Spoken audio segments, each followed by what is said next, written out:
Robin, it's great to see you. Scotland and England come together at last. It's great to see Yeah, you. finally. So tonight, perhaps we should introduce ourselves. Robin, you go first. Okay, well, who am I? I'm Robin Ash, as you can see below. I am the Equalities and Rights Manager for the BDA. But my work to date with various projects is linked to England. Over to you.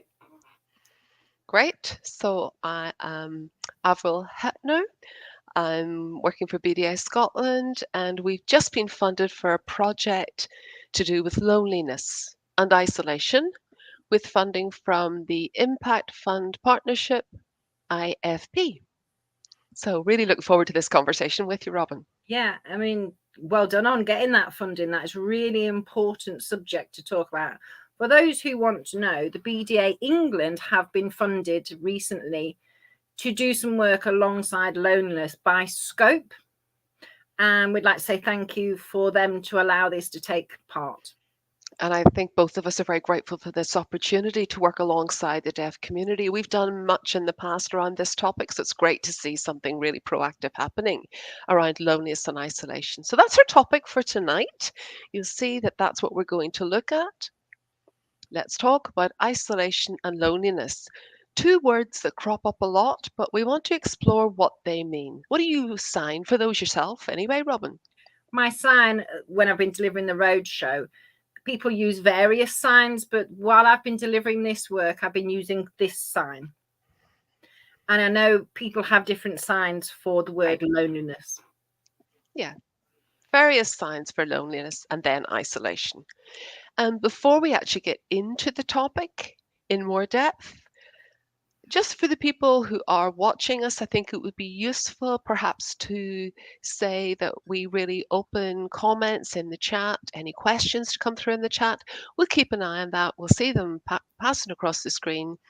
And before we get into this discussion tonight, I just wanted to comment that sometimes I think we get a little bit confused about these terms, loneliness and isolation.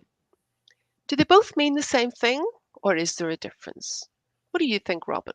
I think it would be useful to explore what the terms mean before we go any further.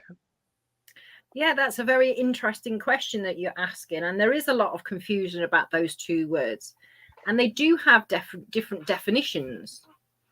What we need to remember is social isolation could mean somebody without any contact with their families or very few meets with anybody in their locations. So they have no network of social interaction and they are socially isolated. Loneliness is very different. And it's not that somebody is on their own, but it depends on how that person actually feels. They may not feel confident, and it can happen anywhere and at any time through your life. And you can feel loneliness and not know how to do it. You may not be interacting with other people, and people can get confused about the terms alone and loneliness. And it's very different, and it Yeah, depends on we people's need to explore that. where they come from, what's happened to them. And we'll talk a bit more about this a little later about the differences between the two. But also to add, during today's discussion about isolation and loneliness, we are not medically qualified. We're not able to Hmm. give any Hmm. advice in that sort of thing. So please don't share personal details with us. And the aim of today is really to start that discussion, to get people talking about loneliness and isolation. And we'll talk as we go through today about the stigma. People sometimes feel very embarrassed about actually admitting that they're feeling this Hmm. way. And this is a good opportunity to talk about it and share ideas. Yeah, and I think one of the things that you said there, Robin, I'd like to reinforce is when we're exploring these two ideas of loneliness and isolation, loneliness is an emotion, isn't it? And it's something that individuals feel inside. They have that sense of being just, I'm on my own here. I feel lonely. Isolation is a social construct. It could be that you are in contact physically with other people, but you choose to stay away, it's a different thing. Whereas loneliness is an emotion, it's a state, and it's something you can feel in a crowd, that people can feel lonely in a crowd. So I think it's very useful to unpack that. So perhaps we should get into exploring some examples of what loneliness can look like. And before I do get into that, just to take a step back a little bit, how did this really come to your attention? Interesting question, Avril. Thank you. I mean, people know what it was like during COVID. Everyone had to stay at home. For some people, they really enjoyed staying at home and having a bit of a rest and, having time to do their gardens or other things like that. But some people really didn't like being alone. They missed going out. They missed being with other deaf people, missed having the opportunity to have a conversation with people. And loneliness is not a new thing. It's been around a long time, but people weren't talking about it. And I think the experience with COVID actually highlighted that for many. And I think through the work that I was doing probably 5 years or so ago, we were talking about mental health and, sharing information about mental health, which is really important. But what it actually meant to people, deaf people were saying, oh, you must be kind, you must be considerate. And why people were feeling that way and, their health was deteriorating. And we started a project in Leicester in England where we started to talk about mental health. We started to open those discussions because people are often very busy and never have the time to sit down and actually talk about why these barriers are there, why mental health is on the increase, and why do deaf people and hearing people culturally come to blows, because a lot of people do experience loneliness, and that actually does affect their mental health. If they are lonely, they start to feel depressed. And this is where these conversations started from. We started to look into it, and this is where we've come to now with these projects. And I think this actually made us think about that. And at the same time, I think there is a well-known figure that you wanted to relate this to who has really created an impact around this topic. So perhaps you would like to explore that before us. Yes, you're right, Avril.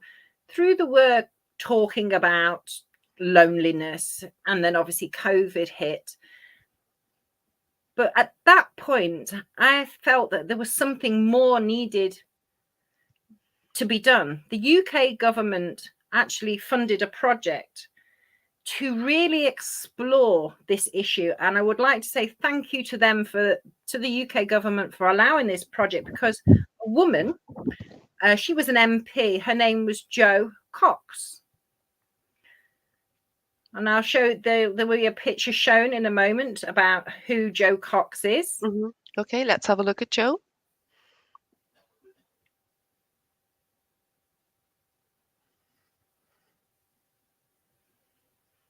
Okay, so tell us more about that work. So Jo Cox, you may think we're going off point here, but it was in really thanks to Jo Cox, the MP. She was an MP for a small town in Yorkshire, and she lobbied very hard about the issues linked to loneliness within our communities. And there were other interests she was involved in, but unfortunately she died. And it was a huge shock to everyone. But her family want to keep her memory alive by this work. So one element was the talking about loneliness. So the Jo Cox Foundation was set up in her memory. So you can have a look at the website for more information about her. I'm not going to go into too much detail about her, but through her campaigning, tireless campaigning prior to her death, there was a loneliness strategy set up. You've seen the BDA strategy for the next 10 years, but the UK government set up a loneliness strategy where there was never anything like that before. So research was undertaken, and they actually realized how big loneliness is. I mean, COVID was a pandemic and it was a huge thing, but loneliness is worse. It's endemic. And yet it's a hidden endemic. Yeah. Okay. Yes, very Nobody much sees it. so, Avril. So Joe Cox wanted to raise awareness about this and start these discussions. And it was through that funding started to become available, these funding opportunities. So the BDA were able to apply for some and deliver a road show last year, where I visited several places. And again, we're doing the second round of road shows for Scope this time. But thanks to Jo Cox and her work that's made us actually talk about that. So I think we need to honour her memory. Obviously, you're based in England and I'm in Scotland, and we are a much more rural community. Yes, And that's I right. think there's a higher incidence then of loneliness amongst the deaf community because they are so geographically isolated. I don't know if it's the same in England, but certainly for us, that would be our geographical Yes. profile. Yes, Avril, it is. I mean, I like research and I like to collate evidence and information. And I'll share some figures that were done through this research project. Jo Cox Foundation did their research with other partner organisations, and they looked at the age of the people in the UK. And these are some of the figures. So I'd just like to highlight with you.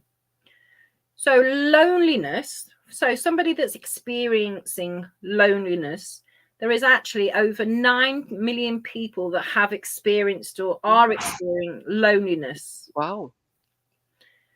And when you break that down, 43% of those 9 million are younger people aged between 17 and 25. Why? Why would that be? It could be their circumstances, their lifestyle, whatever reason. So that's what the researchers said. Also, researchers said 50% of disabled people themselves are experiencing loneliness.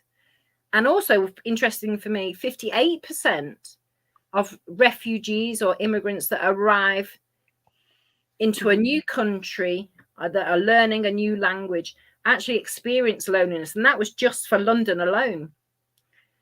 In total, over 3.6 million over the age of 65. Of course. Yeah. Have said their only company is the television.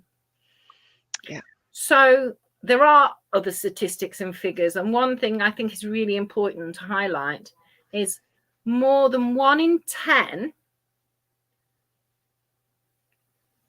men have said they were lonely, but are too embarrassed or too frightened to say that they were. And they don't talk about it. So they're just some interesting facts from that research. And I think it's so important for our audience watching this to think about this because people seem to think it's just one of those things you have to put up with and we don't talk about it. You've mentioned mental health, but in terms of loneliness, people just assume people are okay, you know, but it can happen to anybody. Even those who seem to have a good life, everything looks externally okay, can experience loneliness. I think even within the deaf clubs, we have to be aware of the fact that in a crowd, people can feel lonely, they can feel left out. So I wanted to go back to what you'd said about your road shows and the fact that you've been traveling around talking to deaf people about this and your observations of what you're actually seeing in the deaf community. To be honest, that's a really interesting experience. It was a really difficult topic to introduce, and it wasn't easy to start those discussions. So when we started to talk about loneliness at the very beginning, I noticed a lot of people saying, well, I'm fine, there's nothing wrong with me, I'm not experiencing loneliness, why do we need to talk about it? Oh, I'm here, so obviously I'm not lonely. And people seem to be very defensive. And as the conversation started to take place and these discussions, people are actually admitting that they actually had felt lonely in the past without even realizing that's what it was, or they hadn't told anybody else. And until somebody else may have mentioned something, people go, yeah, actually, I felt the same. And they could relate. Yeah. And I think a lot of people were saying, I didn't know you were lonely. You're a popular person. You always seem very confident and very outgoing. But actually, they admitted they actually felt lonely inside. Mhm. So I think that assumption that people are all right, or people will always be all right, or people are judging people. So I did notice the way people were very defensive at the beginning and then sort of warm to the idea. And other groups have asked me to go and deliver the same sort of thing at their local groups. So we can talk about these meanings and different people's views on what loneliness is. There's no right or wrong answer. It's about people's experiences, life experiences. And these discussions were so valuable. And I think what is really important is creating resource, giving people tips on what to do if they feel lonely.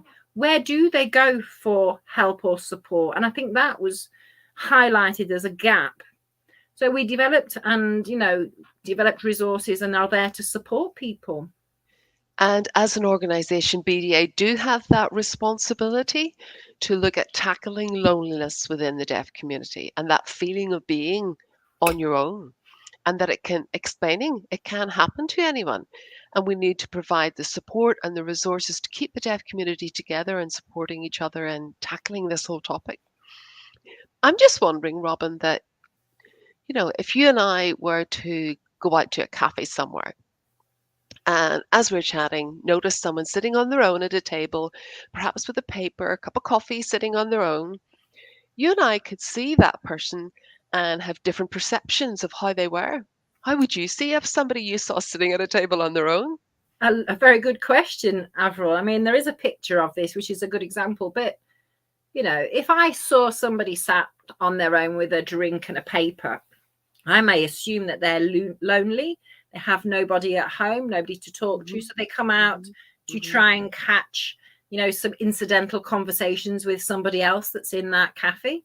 I'm sure you may have a different perspective on that, Avril. And it might be that I just think, oh, they've got a really busy life and they're sitting in a cafe to get away from it all, just enjoying their own company, having the chance to get away from the mayhem and enjoy reading a paper. And I think it's back to what you said earlier on, our judgments and our perceptions, that we can look into things that aren't necessarily true. That person could just be there to pass the time in a nice way, or they could be on holiday. Yeah, some people just like that, space to themselves sometimes. And it is fine to be alone, but not actually be lonely. And I think it's our assumptions that we shouldn't really judge. We don't know what's happening to somebody behind the scenes. We don't know what their life is like. And some people, when they travel on their own. We can look at them and think how awful, and yet people enjoy that. Just because people are out and about traveling doesn't mean on their own doesn't mean they're actually lonely. So let's go back to the deaf club scenario. And you and I have spent many years traveling, working, relating to people, different projects, that kind of thing, going in and out of many, many deaf clubs. And because people are together in a deaf club, we do have that sense of family, shared language. Therefore, surely nobody is lonely. That you're saying that there is loneliness. So, can you give us some examples of what you've come across? Yes, Avril. I mean, I'll give you some examples from the road shows that I've been to. I mean, people have said, oh, no, I shouldn't say this. But when I've spoken to people about loneliness, and people have approached me afterwards and said, thank you. It's finally we've had Yeah. the opportunity to get this off our chests. I know some people have been too embarrassed to tell other people that they were feeling lonely and they wanted to share some of their stories. And some examples of this are in a deaf club, you have a group of deaf people that, go all the time to the same group. And there's one person that's sitting on the sidelines, but always sits on the sidelines. And you may not know whether they're quite happy to sit alone or are they actually quite lonely. And one day I started to talk to this person and I had a conversation with this person and realized they weren't confident, they weren't very fluent with BSL, their education wasn't as the same as everybody else's. But I had a lovely conversation and I said, oh, I need a drink. Sometimes, deaf people, we get carried Yeah. away and forget to have a drink. Yeah. Thirsty. So And I said to this person, thank you for your conversation. And they turned around to me and said, thank you, not, and we were sort of back and forth with this, thank you, thank you. And I said, why are you thanking me? And he says, I've been coming to the Deaf Club for 2 years and nobody has ever spoken to me. And it really hit home. And I was like, why? So anyway, I got a drink and I was talking to a group, that were, chatting away to themselves. And they said, well, what did you talk to them for? They're quite low level. They haven't got the same educational skills. And it can be in any group, an attitude towards another person that is not the same as them. They're not the same as that clique of deaf people. They may not have the same interests. And these people will be more nervous, more scared about coming to a deaf group when they should be able to socialize and not feel lonely. But because they had been excluded from this group, because they were from a different school, and they assumed that their school was a higher level and higher attainment than that person's school. And it's how we change that, attitude within deaf people. And I think part of that is education for the deaf community. It's providing information, getting those conversations started. Because for all of us, it's about examining our own attitudes in life, isn't it? And the starting point of that has to be education and information. Yes, that's Going right. back to one of the things you said earlier on is that this is a common problem that somebody can be left sitting on their own because they went to a different school. Maybe their education hasn't been, and you get this kind of class-based approach of perhaps they're not as well off or they're not intellectually on the same standard. And this judgment can happen even within the deaf community, over economic standards. Yes, and I think loneliness can happen to a specific age group, but it also can happen through any aspect of life. And how you become lonely is important to talk about for younger people. When they're in school, they're on their playground. There's lots of other children around, but they still can be lonely. Yeah, They the have activities like sports, choices, activities to do, but they can be isolated. They can be lonely, and it mainstream. depends on the communication levels, their intellectual levels. And one deaf club said, how can we try and make people mix more? People have the right to choose, they have the right to please themselves who they talk to. And I remember going to clubs or coffee mornings, and people would go there because they're there to interact, and it's an opportunity for social interaction. So you have a committee, you have the secretary and the chair, but I've often advised groups to have a well-being officer. So it's making sure that, and in a social activity in the club, they are looking around and not thinking, well, that person's always like that, but to go over and bring them into the conversations or bring them into the groups, or just to be responsible to welcome a new visitor to the club, introduce Yeah. them to other peoples that are already there and build their confidence and awareness. Because I remember when I was younger and the first time I went into a deaf club, somebody was there to welcome me, to show me the ropes and make me feel part of it. And can you imagine a young person going into a deaf club that have I've been never lost. done that sort of thing again, and they need somebody to bring them along, welcome them into the fold and share people's information with them? You have, obviously paperwork, there's bingo or those types of things. And it's how we make sure that people are engaging with each other. And it's all our responsibilities to make sure everybody is being brought together and not left on the sidelines, not left out of these groups, these friendship groups. And it's important to encourage people to keep going. And it Yes, and does make a big difference. it's how to keep those connections going, isn't it? Arranging kind of activities, developing hobbies. And as you've said, Some people love to go and play bingo, and I think bingo, that structured activity, gives an opportunity to be involved. Not everybody likes it, but if you come in your own, maybe you don't want to because you feel like you're not part of what it is, and then it's a social isolation because you're not part of what the activity is. I mean, I know a lot of people love bingo, but bingo, for a lot of people, it's how we behave.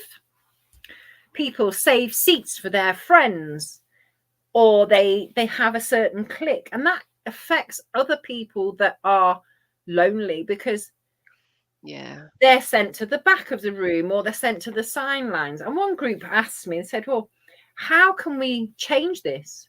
And I said, don't allow people to reserve seats. It's like, going on holiday and people are putting a towel on the sun lounger.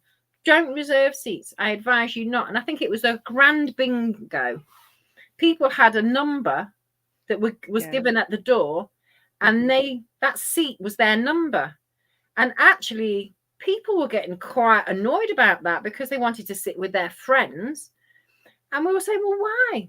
This is a social activity. It's an open group. So you need to be talking to other people. So through this, it was an opportunity for people to find out who other people were, ask them their names, find out what they were interested in.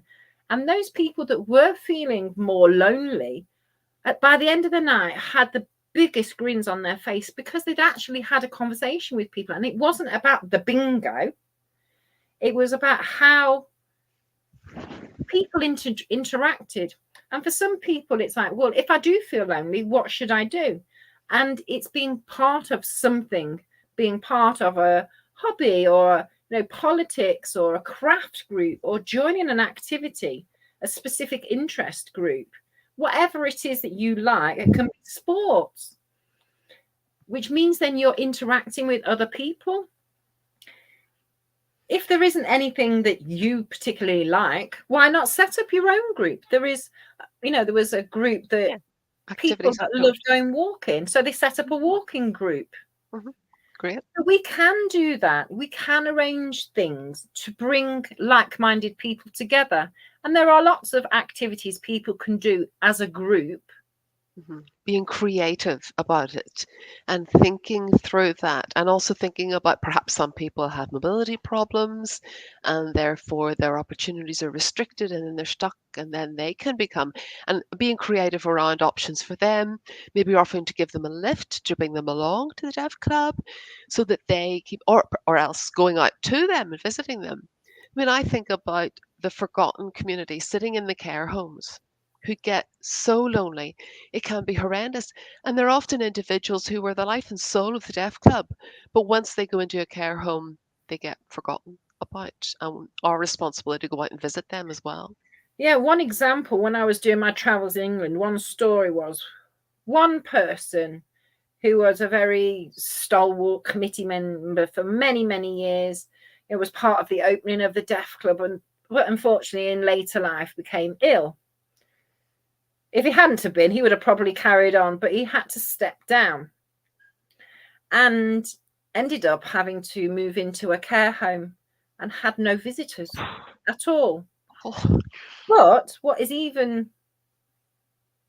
more concerning is people didn't even think about it. They didn't know what to do. They didn't know how to visit, or assume somebody else would be taking on that yeah. Needed role. information on what to do. Yeah. You know, I mean, there was a group of people, about 30 that would meet regularly. And then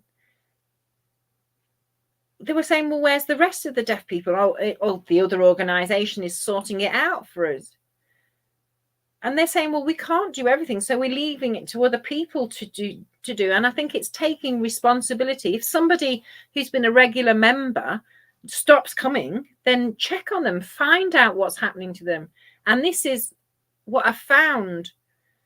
A lot of deaf people are very generous when they give other people lifts and Hmm. they look out for other people. And I think making sure that people that are using sign language are able to keep together. And one deaf person was in a care home who was ill and ended up in a care home and unfortunately passed away. And the investigation, because the deaf people said, they shouldn't have died, they shouldn't have died that early.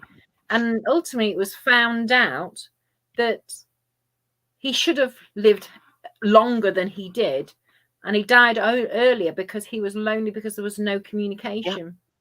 I would So get that. Yeah. it's no good expecting somebody else to take responsibility. I think we all have to take our own little bit of responsibility for this. And I think that is picking up on the people who used to be there and noticing and then making time for that. Maybe setting up a rota of some kind. I think not just one person taking that on, but talking to each other about it and setting that up so that an individual like that has a range of people going out to see them, not just one person. And that is what reduces that loneliness and that isolation. I mean, I can remember some years ago, there was one particular deaf club where and there was a lot of, for a lot of deaf people, they travel some distances to get to their deaf club. And this was quite a small area, and they actually had people with bigger cars going out, picking up all the different members and taking them in, and then dropping them all back again afterwards, which was brilliant because it enabled those people to have that opportunity to be with the crowd, be with other people, and chat. And I remember that years ago, and I see less of that happening nowadays. I think we need to come back to looking after each other and really supporting each other. Yeah, and I think COVID showed that, people could help. We were looking out for each other, we were checking Mm, each other, we were keep watching totally. out Yeah. on each other. And why should it stop once COVID was over? It worked well. Back to And busyness. Yeah.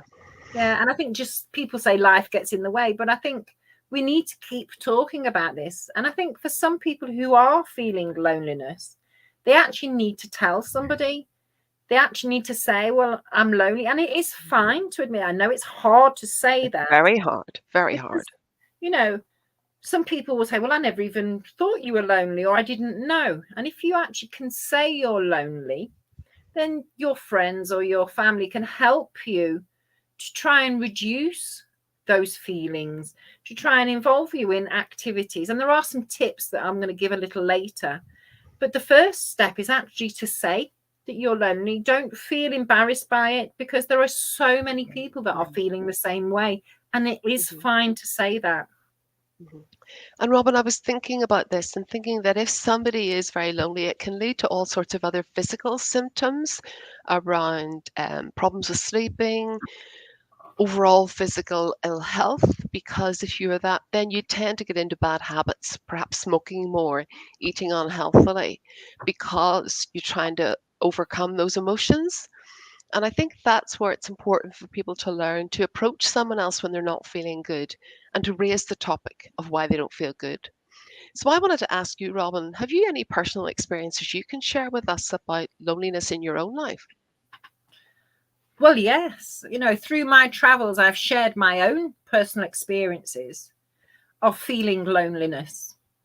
And people, again, were quite shocked that, me as Robin Ash, the BDA's guy that goes out and visits everybody. And one example that I share with people, I mean, many people know that I was originally from London. I've got a very strong, large deaf family. I've got deaf children, and my whole life was Hmm. in London. I grew up there.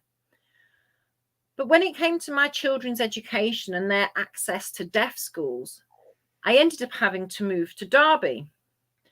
And I'm not saying moving to Derby made me lonely, because there's a great community in Derby.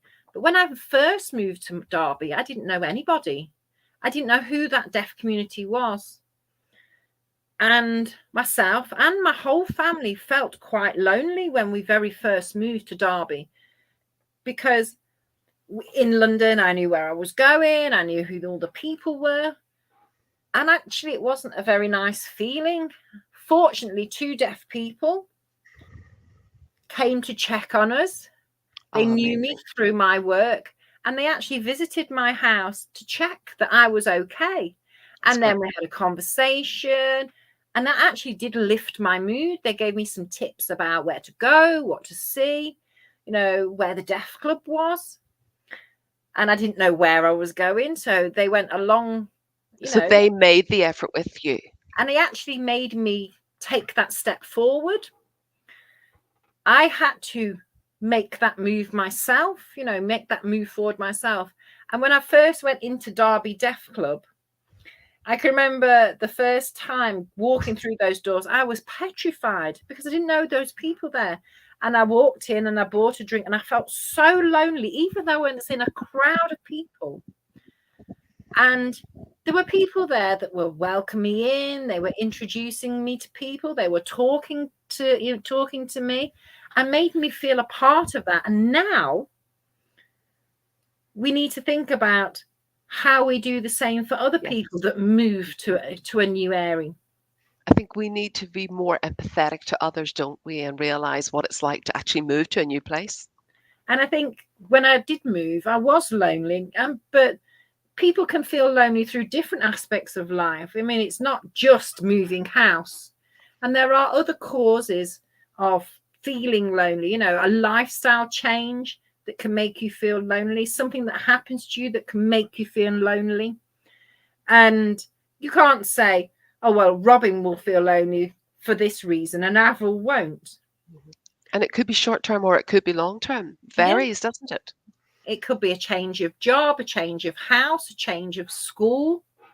It could be, an example, when I was younger, I was mugged and I felt very anxious, Hmm. frightened to be out in the dark. And I used to go to the youth club all the time, and then I got mugged. I mean, one of these things, it happened. But it meant that I was very nervous about going out, and I started to stay at home more and more. And my parents encouraged me to go out. But I think something like that, a traumatic event that you remember, makes you feel lonely. And if you allow that control you, it's not good. You need to get past that. You need to ask for support. And it is fine to ask for support. It is there and it is available. Avril, have you got any experiences of feeling lonely? I do indeed, and I can identify two in particular. I think one that a lot of people would know about is that my father was deaf and he went through dementia. And when he was going through that, there really was no information for the deaf community about what dementia was, how to deal with it. I was doing my best to deal with it, but I didn't have actual support from people within the deaf community because they didn't know what to do. I'd nowhere to really go to talk about it. And I became more and more socially isolated because he wasn't really welcomed because they didn't know what to do with it. So not only he was isolated, but I was isolated. And I think there's been a lot of training now happening. I think the community is much more aware and understanding. But for me, it made a massive impact on me and how lonely I got. The other example that I would give is bereavement. I think that when I experienced the death of my parents, a lot of my friends at that stage in life still had their parents. My parents were a little bit older than my friends' parents. And when they passed, I was going through that experience on my own, and I didn't really have anybody who would empathize with me. And that made me feel like I was really on my own. But as I saw them starting to go through that, I think I learned from that, and because I could empathize where they were. So I think we have phases in life where we can, through bereavement, through being a carer. I think being a carer is a very lonely role. I think it may be worth, I think it'd be very useful to share that the UK government, as part of their loneliness strategy and their Mhm. research, they've given out a document called The Causes of Loneliness. So we're going to post this up so you can have a quick look, but we're also going to add it.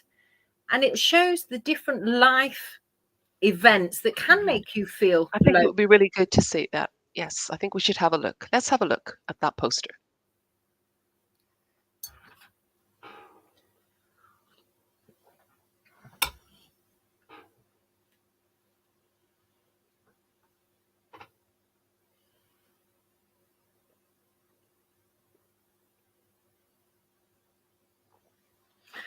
So you see, Interesting. And I think we've already covered some of those. We've talked already about bereavement, we talked about being a carer, about the experience of moving. and being a victim of crime, Yeah, sort of that. losing a job. Yeah. One thing I would like to talk about, and that I have found through my roadshow, is relationships. When you relationship breaks down or a friendship breaks down. Deaf people are, very much a friendly bunch of people, but when they do fall out, or is that a couple splits up or they divorce, you tend to find people support one and not the other, and then that other person starts to feel quite lonely. And I think it's people need to think about how and when you take sides.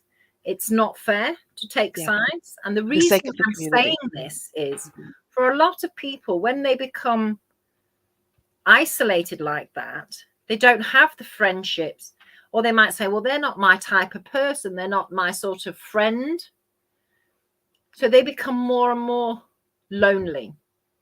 I mean, there was one person that was very sociable and then fell out with their social group of friends and became really lonely and couldn't cope.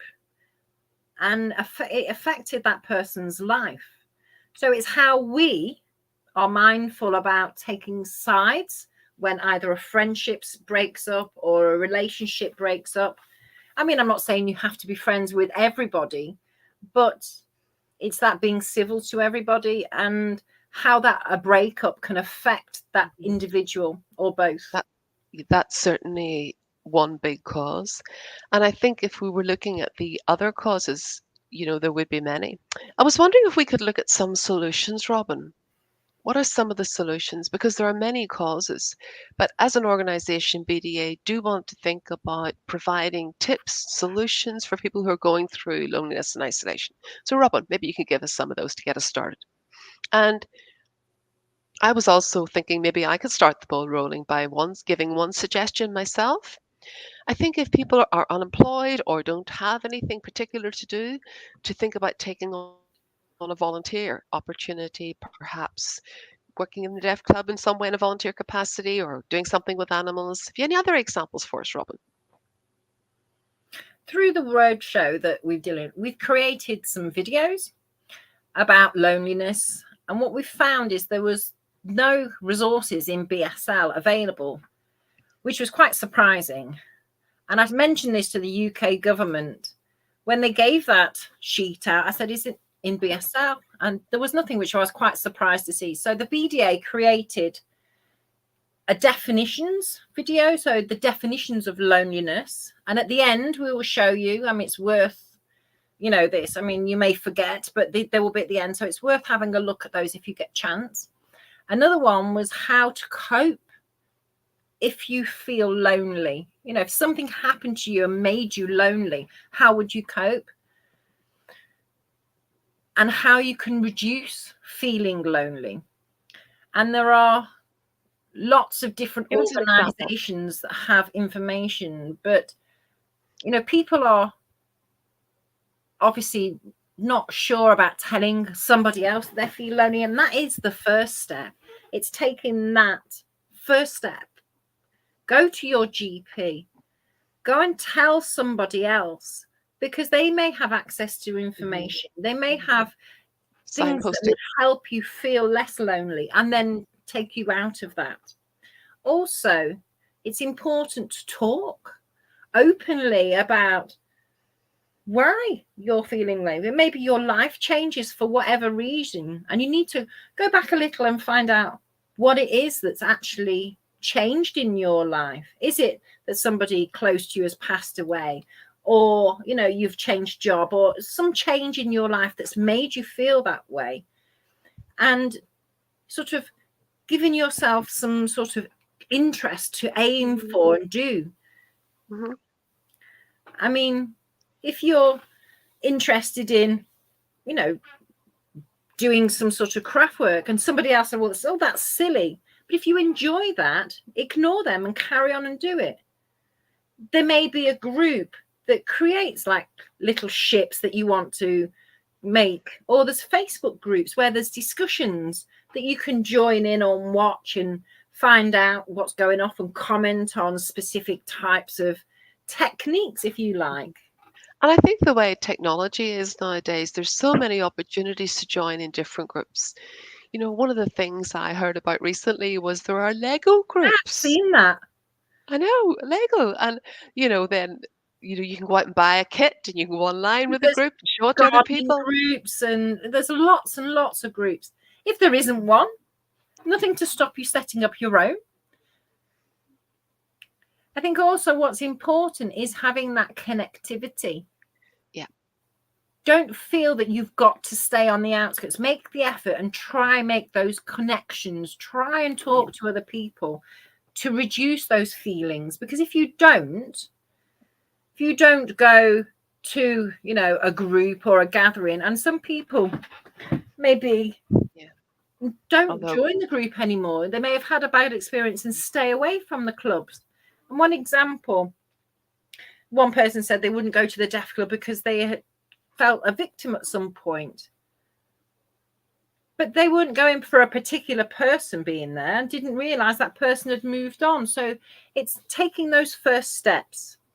For some people, they can't travel, and they use like vlog groups on Facebook to, be able to great. produce Yeah. something in BSL and share it with others, which helps them feel less lonely. I'm more confident. And I think there's so many more of those groups nowadays than there were before. And I also think, you know, part of that is going back to what was positive as a memory for me as an individual. Maybe growing up, I loved art. Well, get back into that again. Try and bring back the things that you used to enjoy. Join a class, join a workshop, learn something new. Yeah, And I learn think something new. that's It doesn't really hurt. important. Mhm. I mean, I do see a lot of people who maybe they feel a bit lonely, get a pet, get a cat, get a dog, something that you can relate to. I've seen people going out and doing horse riding because that connecting with an animal can really help you feel good and just not focus as much on the sense of loneliness because it gives you something to look forward to, something to get up for because you know you have to commit to maybe horse riding or whatever it is. And that's what can give us back a strength and a passion and a motivation to move on. And I think also it's about networking too. I think it's also about remembering that when you feel lonely, don't people can't assume that you need to be dragged into the fold again, because Uh-huh. you may be Yeah, feeling anxiety, you may need yeah. time to Go at build your up. own pace. I think Mhm. we need to encourage people to join us. And I think the attitude that, that many have is like, oh, well, stay at home if you're not going to do that. If somebody's really anxious, I think we need to be encouraging them. We need to be persuading them.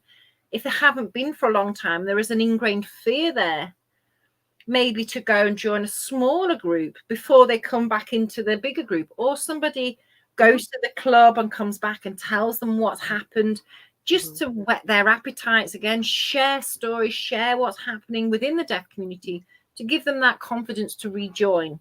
mhm. And we're almost in the month of December, and everybody's thinking about Christmas. And of course, people have families where perhaps nobody else can sign. You may or may not like Christmas, but for some deaf people, it's a very lonely time of year. And people really don't look forward to it because they're stuck in families where nobody else uses sign language and they're talking all around them. So I just wonder, could we think about tips for those people? But there's also people out there who don't even have a family to go to at Christmas. And I think that's why we all have to think about our own responsibilities. Do you remember during the pandemic when we were all on our own? I can remember we agreed to text somebody we weren't usually in contact with on Christmas Day, start a chat with them by text and say, "Isn't the TV horrible? What are you watching?" And just keep that whole connection going. And even just that texting and saying, "Oh, I'm watching a film. What are you eating?" And I think we took that responsibility on ourselves during the pandemic. That sense of looking after people. And it doesn't take us much, it costs nothing just to reach out to people in those little ways. I think, yes, I think you're right. And I think what's really important with Christmas coming is not to overthink things. Have a plan. If you are on your own, Yeah. and you may feel lonely through that festive period, and that may happen, so maybe set up some activities. People have jigsaws that they do, or Yeah. some sort of craft activity, or do some cooking. And one example that I thought was really good, a volunteer who really didn't enjoy Christmas alone, but they volunteered to make cakes and food, and shared that with a local charity. Lovely idea. And Lovely. plan to go out for a walk, plan your day so Get that that you are fresh air. active. And it's also being careful about being on social media too much. It's having that right balance, not to Doesn't help listen them. to everything negative that's on social media. And I thought these were really good tips to share. And if you do know that somebody else is going to be lonely through Christmas, maybe they're in a hearing family and they're not going to have any interaction with a deaf person, or they have no family, it's making the time, making an effort, maybe setting up a rota with some other deaf people, Love just to that have idea. a chat with them for spend an hour, Mhm. even a quick video call to say how are you, just Yeah. have a quick chats, Yeah. find out what they've been Uh-huh. doing that day. Have a bit of a laugh as well. Yeah, totally. Yeah. Mhm. And this group organize a rota. I mean, if every one of us gave an hour to somebody that was lonely, how good would that be? Totally. Mhm. And I think it's Completely. just thinking a little bit more about how we do that.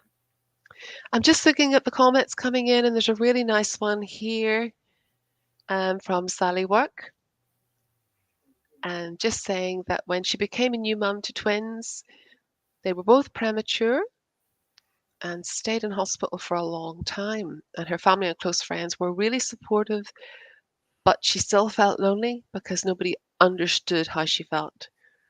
And her mood was sinking. She was feeling depressed.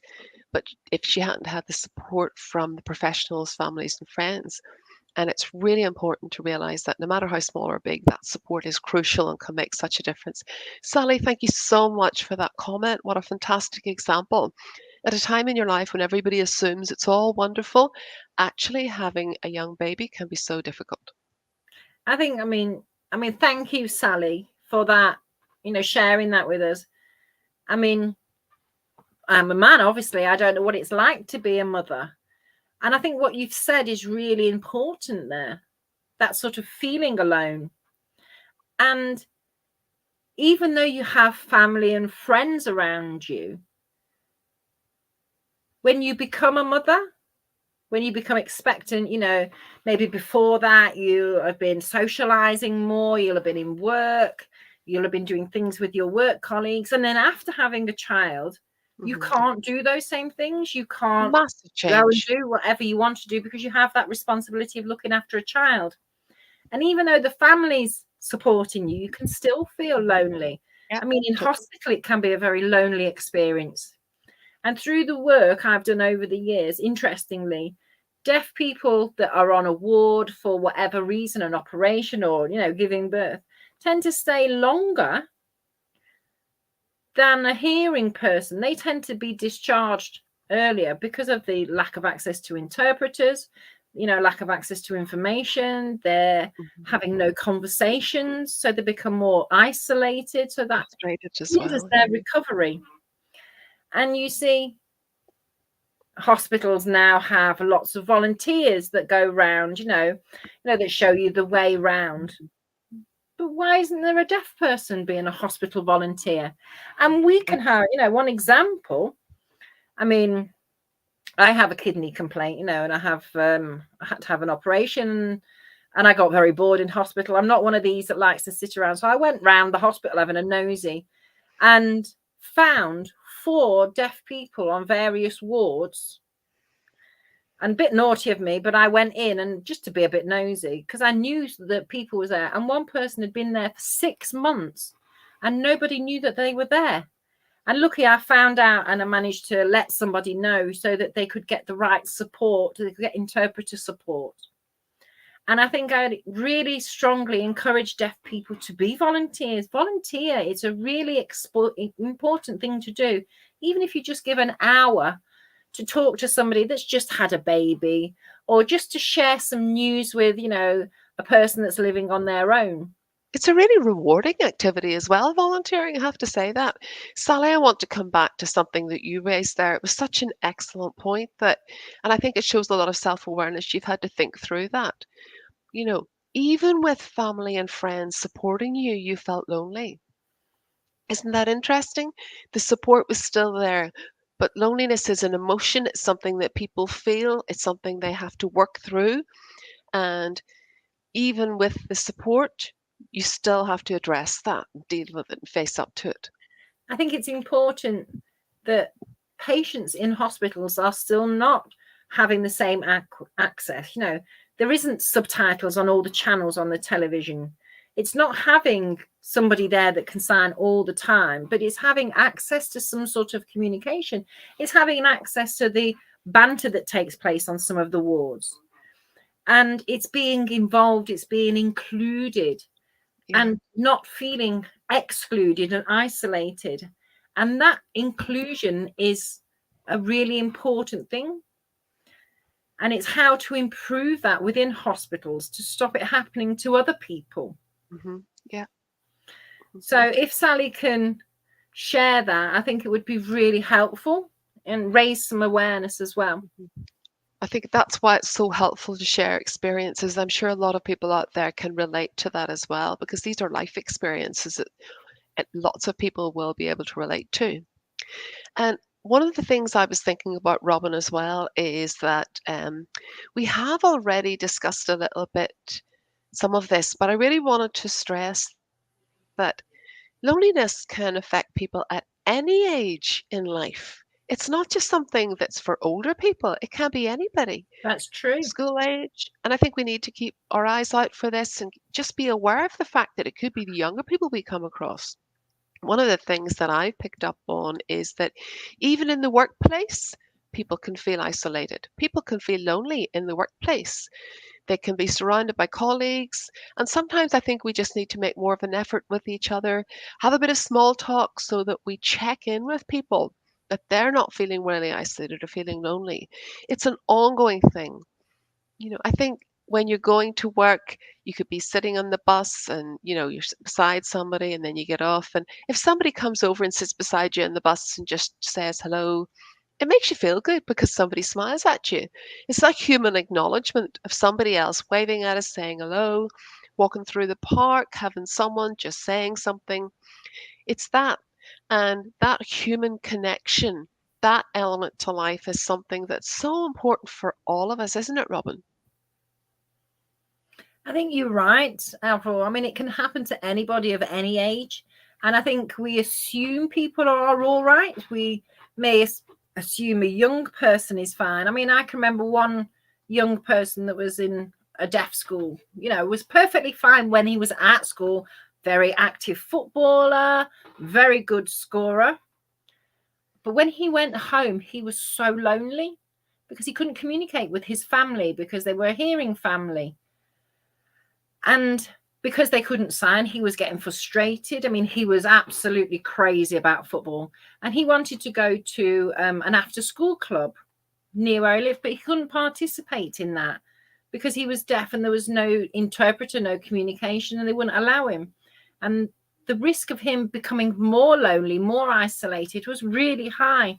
He needed to be actively engaged playing football. And it's coming back to this, oh, it's such a shame, or unfortunately, we can't do that. Why can't deaf people have access to these services? It's part of their well-being, having that access. There are Mhm. laws Yeah. to Mhm. enable that. So asking for that and saying what it is you want. Maybe contact your local social services if you want to take part in some activities, and it does really depend on where you live, but you may be able to get some funding to help you have that independence. I mean, what I've seen before, I mean, support workers, what the people tend to call a PA, I mean, they do some great work. They take people along, they encourage them to participate, and they don't Company. allow that person to become too Yeah. isolated and too lonely. So those PAs are there to encourage people to reduce Mhm. the amount of loneliness they're feeling, because everybody needs support at some point. And we both are now involved in loneliness projects where we're trying to disseminate more information and hopefully create a bit more openness within the deaf community about the fact that this is a topic that we need to talk about and that it is part of the journey of life that many of us will experience loneliness at some point. Let's talk about it, let's explore it. I know that BDA do a lot of information events. We do try and disseminate information. We're out there in the community. Our AGM there just recently, we had such a crowd coming out and all chatting all the time. And I can remember leaving there thinking, wow, I just feel like I've been given so much because I had so many conversations. But I think of people who are at home on their own, who are feeling lonely, who don't have the opportunities that we have. And that's one of the reasons we set up BSL Blethers once a month, because we wanted to keep people feeling like they're part of something, giving them something, feeding them with information. And, Robin, this could happen to us in the future. So we need to keep this going and keep these conversations going. I think really, yes. I mean, what I really need to say is that there's no need to feel embarrassed. I have been lonely. It happens. And, these things are part of life. People may not have experienced loneliness, and that is fine for them. But some people want to be alone. And if they want to be alone, it's worth asking, making sure that you don't assume. But, people may think, well, I'm okay, I'm fine. And it's how we as a community support others. It's not work, you can't say, well, it's not my problem, they're not my responsibility. It's not about us, they're all right, they'll find somebody will look after them. It's doing little things, including other people. And they will appreciate it so much. It's being mindful on, what's happening in your local area, arranging something. I mean, there was,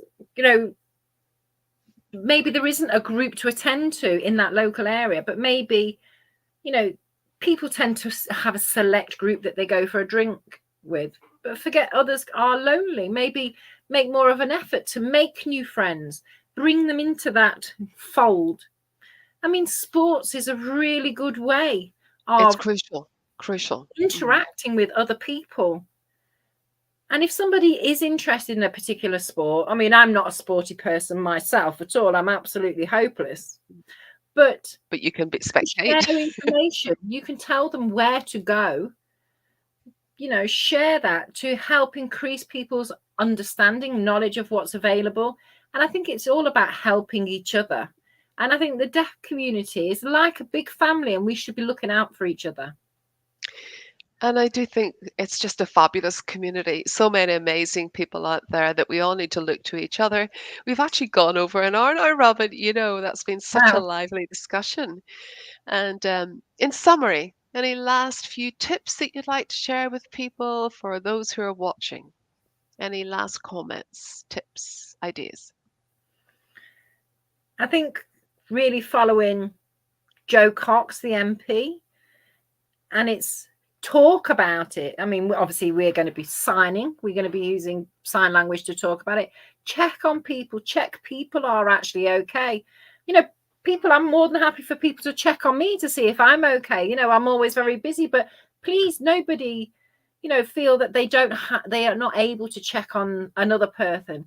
If they're not sure about the information, if they want, forget what we've discussed this afternoon, this evening, you can look at the BDA website, look at the definitions, look at the top tips. And also, if you're not sure, we're, more than happy for you to contact us, and we can offer you more support and signpost you. Or even if we don't have those resources, we can signpost you on to other activities about what's going on. There is so much happening in the deaf community. And that's what we want to see is people who are flourishing, confident, and have a really good sense of well-being. It's tackling this sense of loneliness and isolation, and people being open and honest and able to say that so that we can support each other and invite each other along to the things that we're involved in. It's so important. So just in summary, Robin, I think I'd like to show some of the information, the resources that you have been developing. There is a link to those. So if we could just show that, I think you can see that link on screen now. And Robin, you might want to show us just what that's like.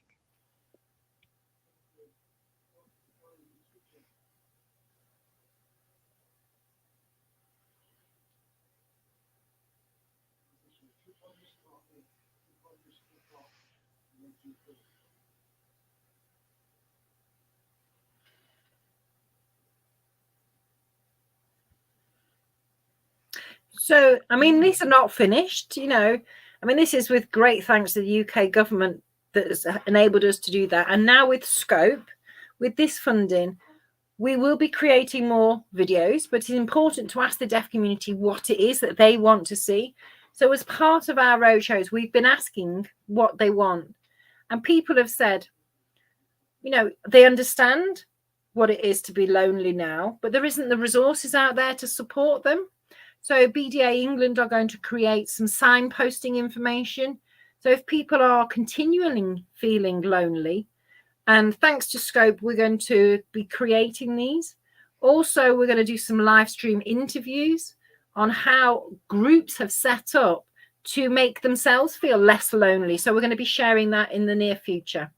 So excellent. I know you've got going on that already, and it's going to be over to us soon in Scotland to get into all of this exciting work, looking at connecting people. And it's really about giving people a better quality of life, those who are in the deaf community in Scotland.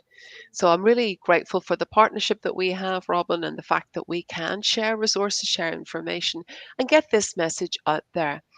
And hopefully, over time, there will be a lot more people who will be able to address this issue. And as you said, just start talking about it. So, you and I will keep this conversation going with between ourselves. Of course we will. And if you want any more information, please look at the BDA website, look at our Facebook pages, and keep an eye on our roadshows and see where we're going and what we've done. And if you want any more, please do contact us. And thank you for inviting me along to this. It's been a very interesting discussion this evening. So thank you. And there will be more of these in the future. Thank you for all that you've given us this evening, Robin. It's really generated a lot of thought. And Thank you. thank you, everyone who's watched.